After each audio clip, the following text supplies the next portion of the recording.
Magandang hapon po mga ka-farmers. Nandito man po tayo. Update mo muna tayo sa ating YouTube channel kasi wala na tayong update.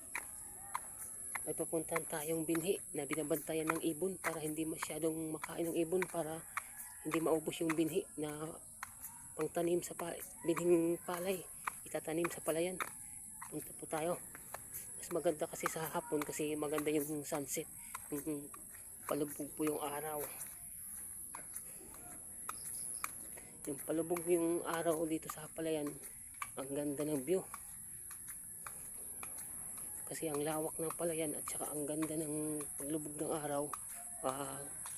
Talagang ramdam mo yung ganda ng simoy ng hangin, simoy ng panahon, magandang panahon. Maganda yung araw na paglubog ng araw. Meron po ditong bagong traktor, oh. Kanina lang po itong umaga at saka ngayong hapon, isang araw. Ngayon lang po ito, yung traktor. Bago lang po ito. Punta po tayo dito sa binhi. Bagong traktor po yan, kanyang umaga at saka ngayong hapon. Kasi nagkaroon na rin ng tubig dito sa amin. Sa parating na bagyo. Araw-araw dito sa amin umuulan na rin. Binihiyaan rin kami ng may kapal na tubig. Wag lang lumapit sa amin yung bagyo, yung malakas na bagyo. Ulan-ulan lang. Yung kaunting-unting ulan lang para rin makapagtanim na dito sa amin. Kasi matagal na ng tag-init, 2 buwan na. Ito po yung sitwasyon dito sa amin. Yung nakakaano-ano na rin konti, parang nakakabangon na rin konti sa panahon na tag-init. Malapit na rin kaming makapanghanap buhay sa pagtatanim at saka may aanihin din pagdating ng panahon. Kasi mahigit 2 buwan na rin akong yung puro ko vlog, yung update natin, yung puro nating content, puro pag-aani. Ngayon naman, malapit na sa taniman. Magsasabog na ng binhi. Ito po, binhi po ito. Yung sinabog po yung na binhi na patutubuin para lumaki at saka itatanim. Binhi po yan. Yung binhi na itatanim para pagdating ng panahon may anihin. Ito po tayo. Ganda kasi ng panahon ngayon. Palubog yung araw. Ito po yung araw po, oh.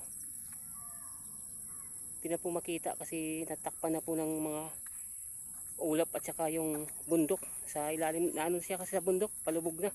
Ito po yung ano na lang, parang ano ng araw. Hagip na lang ng araw po ito. Yung nakikita natin. Ito po yung mga palayan dito na traktor ngayon. Ngayon lang po ito, ngayong araw, kanyang umaga. Kasi yung ulan na dumating ngayon dito sa amin na hapon, ang laking ulan at saka nakapag ipon ng tubig yung mga palayan. Kaya nagkaroon ng okasyon sila, nakaabang na yung traktor nila. Kaya itinrabaho agad. Yung may mga traktor dito, nakakauna. Yung iba dito, wala pa. Kasi walang traktor, walang sariling gamit. Kaya hindi pa sila nakapag-traktor. Ito po yung sunset natin, yung palubog yung araw. Pagdating po dyan, mga palayan po yan. Yung may mga puno ng nyug, po yan? Palayan po yan. Tinaniman kasi ng may-ari yan. Yung ilalim ng palayan, taniman ng palay, yung bawat pilapil yan, pinagtataniman po yan ng puno ng nyug. Kasi, iwan ko kung anong purpose ng may-ari ng lupa. Okay rin naman sa mga nagtatanim kasi nasisilungan sa init at saka ulan, nakakasilong konti. At saka yung init talaga, nagtatanim, nag-aani, nakakapagsilong sila dyan sa ilalim habang nag-aani ng palay. Lalo na yung nag-anihan na. Ano po kasi yan, taniman yan ng palay. Pinagtataniman po ng puno ng nyug, oh. Hanggang doon po yan, ang haba po yan. Yung dito po, yung bagong traktor, yung unang araw natin, ito po yung unang araw na pinunta natin, hindi pa ito na traktor kasi walang tubig, tuyong-tuyo pa. Ngayon lang araw to, ngayon araw na Lunes, pinagtrabaho nila, pinagtraktor. Kasi ngayong tanghali, ng mga alas 12, umulan dito sa amin. Katamtaman pero ano ng tubig, nakapag ipon. Oh, masyadong malaki ang tubig oh. Ito po yung ano namin, irrigation, pero hindi na po nagagamit. Yung dinadaluyan po yung tubig ng sakahan sa palay. Ito po yung ano namin dito. Halos lahat na po nalagyan na po ng tubig. Sa lakas ng ulan kaninang tanghali po. Ikutin po natin yung nakapag-tractor po dito. Yung pa po yung ano, mga palayan na may mga puno ng nyug. Ang haba po niya, hanggang doon po yan oh. Kasi mahaba yan, mga 3 hektarya yata yan. Mga 3 o 5 hektarya. Yung palayan na yan, pinagtataniman pa ng puno ng nyug. Ang abot siguro ng 5 hektarya yan. Sila lang kasi dito ang mayroon yan. Pinagtataniman ng puno ng nyug. Yung iba wala po, yung iba wala po. Yung may mga nyug yan, ang layo na po yan. Sa gilid na po ng kabundukan yan. Pero yung mga palayan niya po yan, wala talaga. Sila lang po dito. Iwan ko kung anong purpose nila. Ito po dito, hindi pa po naabot kasi isang araw lang po lang nagawa nila. Ang luwang po nga ng pinagtraktoran nila, isang araw. Andito po, hindi pa po. Yan po, hindi pa po yan. May tubig na po, pero bukas siguro yan. Andito sa kabila, iba lang may-ari nito. Ano na, tapos na. Bawat 1 hektarya lang sa amin dito, ibang may-ari. Pinakamaluwang dito, abot lang 10 hektarya, may-ari. Pinakamarami, ang pinakamaiksi lang dito, hindi abot ng hektarya. Ang iba hektarya, ang iba 3-4 na hektarya. Madami dito may-ari. Sa dami nito, sa lawak ng palayan dito sa amin, iba't ibang may-ari. Kutin lang po natin yung kaduluduluhan po ng ano, itong irrigation namin. Ito kasing kanal na to, itong pinagdadaanan ng tao. Hinahakutan ng palay mula dun sa dulo, yung nag-aani doon, dito dumadaan yung mga tao, naghakot. Ano lang po yan, tao, mano-mano. Hinahakot sa katawan. Inaano ba? Tulad pa ng pagbubuhat ng mga palay, kopra, simento, nilagay lang nila sa ulo o katawan, palitan lang ulo, palitan lang hanggang makaabot dun sa ano, sa kalye, sa ano namin dito, sa pinaka-ano na namin, kalsada na, pinaka-simento na. Ito po yung ano, hindi pa na traktor. Siguro ano to, wala kasing sariling traktor to, kaya nahuli-huli. Bawat may sariling traktor na una, nakakapag ayos agad ng lupa, nakakapag ano agad ng taniman nila, nakapag asikaso kasi may mga sarili sila gamit.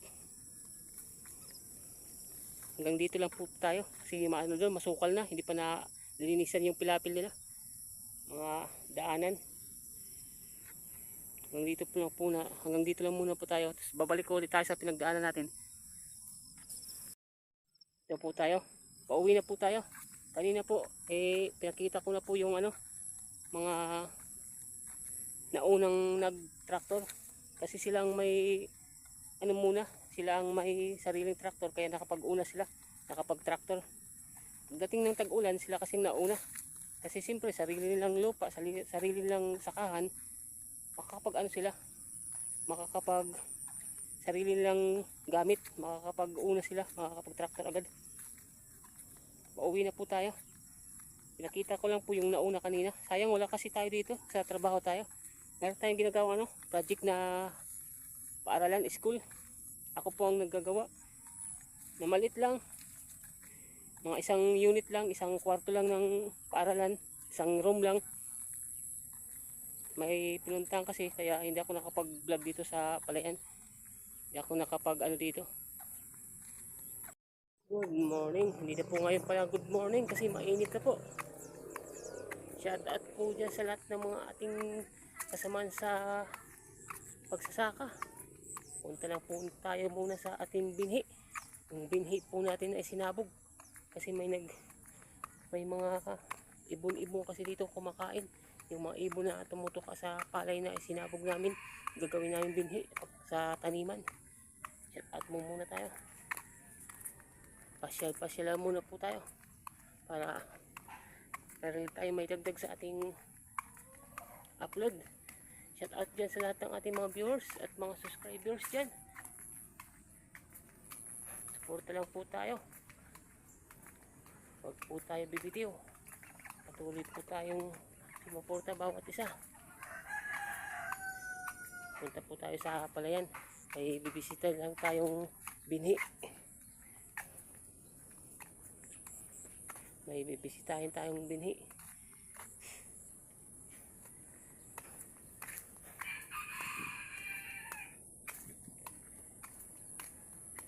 Dahil linggo po ngayon, hindi pwede po tayong maglakad-lakad na malayo. Hindi po tayo makakapag content sa malalayong lugar. Dito lang po muna tayo sa malapit sa amin. Ito po kasi yung lugar nito ay malapit po sa palayan. Dito muna po tayo maglakad-lakad. Mayroon lang po tayong may content at may upload sa ating mga viewers dyan. Ito po yung palayan. Palayan po yan. Mga palayan po yan.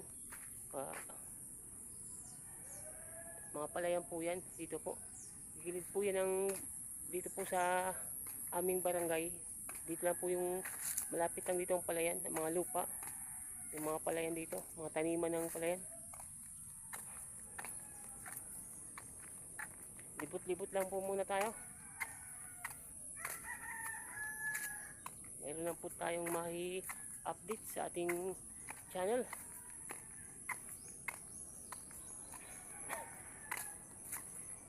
Pasyal po muna tayo kasi mainit. Dito po muna tayo sa tabi-tabi.